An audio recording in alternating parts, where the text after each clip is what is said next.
So guys, this is it. So declaration na nga ng first lap sa ating CTPR NDR. So malalaman natin guys kung may bubuga ba ang ating mga ibon o wala.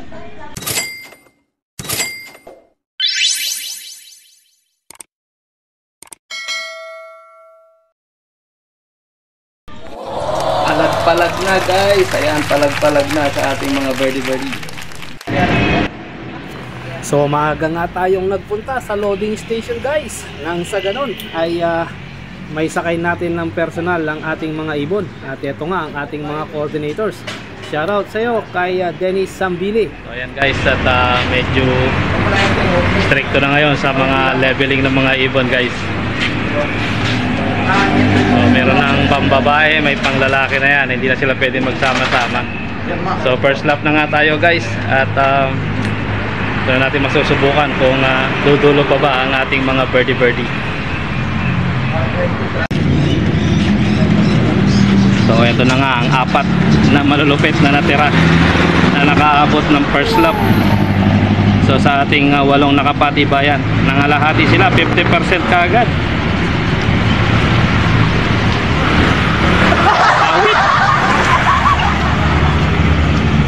Pero isa nga lang ang dideclare dyan na manalo guys.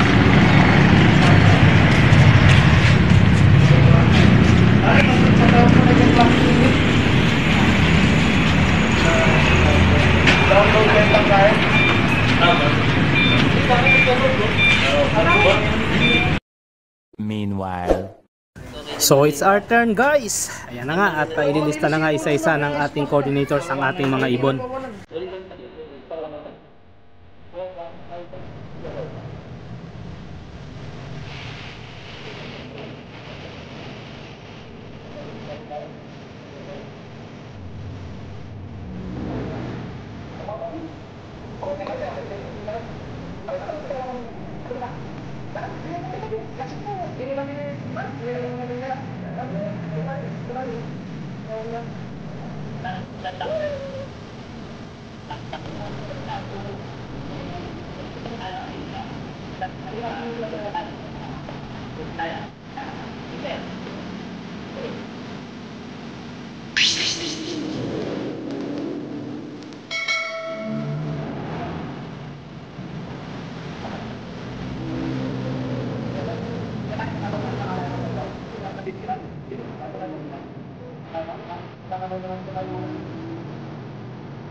Ayan, at natapos din guys.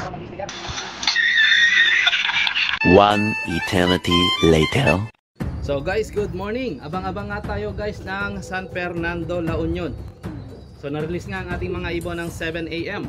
So nangangahulugan lamang ng mga 8:45 or around 9 AM. And nandito na ang ating mga birdie.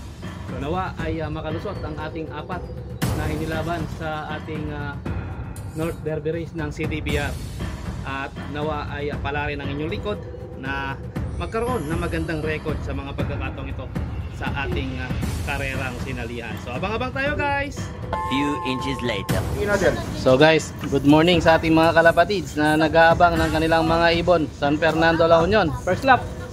So habang naghihintay tayo ng oras natin guys, ang 8:45 nga ang forecast natin ng 1-3.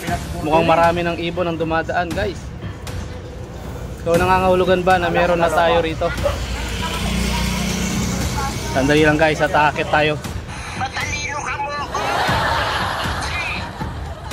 So guys, napakaliwalas nga ng panahon ng release ng ating ibon ngayon. Kaya inaasahan natin na mapapaaga ang dating ng ating mga birdie. So asa tayo na makakapag-clock tayo sa lahat ng ating mga ibon.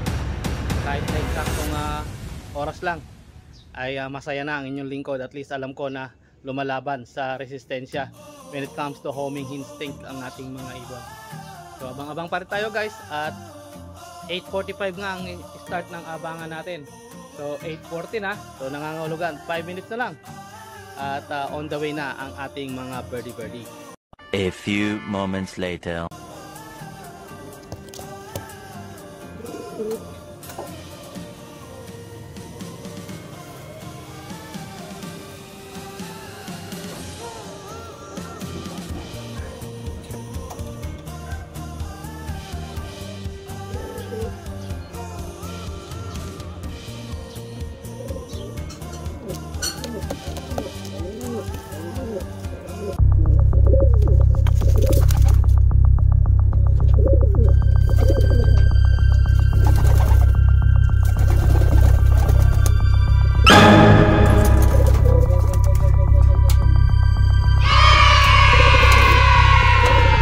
So guys, dumating nga ang ating first drop at ang blue tag, ang ating dumating na unang ibon mula sa San Fernando, La Union.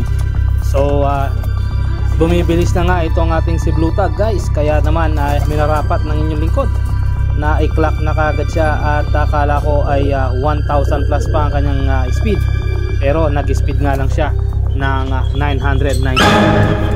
At walang ano-ano nga ay lumabas bigla si Redmanizer. So as expected, ang inyong lingkod ay inaasahan talaga na darating si Redmanizer ng napakatulin, pagkat gustong gusto ko siyang umuwi ng maaga dahil nga naka entry siya ng off color at the same time. So talaga naman, so kailangan nga natin silang abangan guys, dahil manual ang ating pagka-clocking sa kanila. At ginagamit nga natin ang SMS at ang web clocking para makuha natin ang daladala nilang sticker, nang sa ganun ay malaman natin kung gaano ba katulin ang ating mga ibon.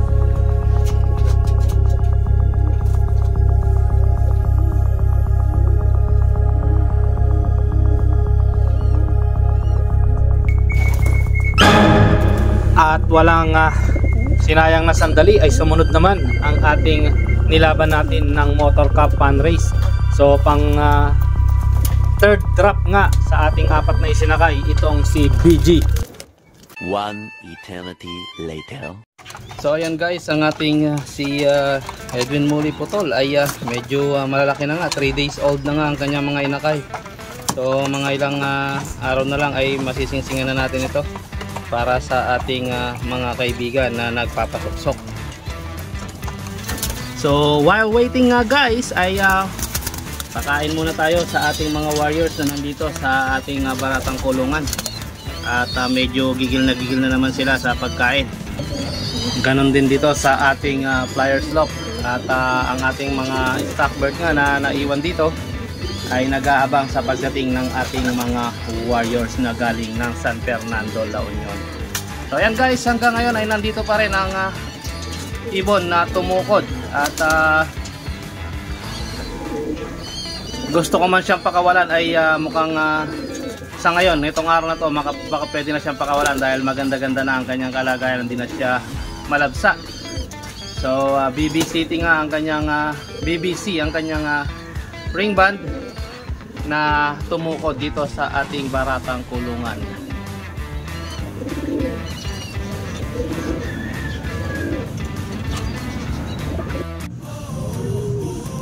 So guys, nakompleto nga ang ating mga ibon at 4 out of 4 tayo sa isang napakatinding karera sa San Fernando, La Union. So yun nga, sa dulo ang isa, ang huling-huling dumating. Pero napakaganda pa rin ng ipinakita nilang laban. So yun lamang guys, at maraming salamat sa inyong walang sawang pagtangkilik at panonood sa aking mga video. Naway pala rin pa tayo na makalusot ang lahat ng ito sa ating second lap ng ating CTPR NDR. So yun lamang guys, at always choose to be happy and be courteous to others, and let the Lord God Almighty be the center of our life. Bye for now and God bless. So ito nga yung tatlo guys. At ayun ang huling-huling umuwi. Nandun sa pinakadulo. Ayan. So God bless po sa lahat.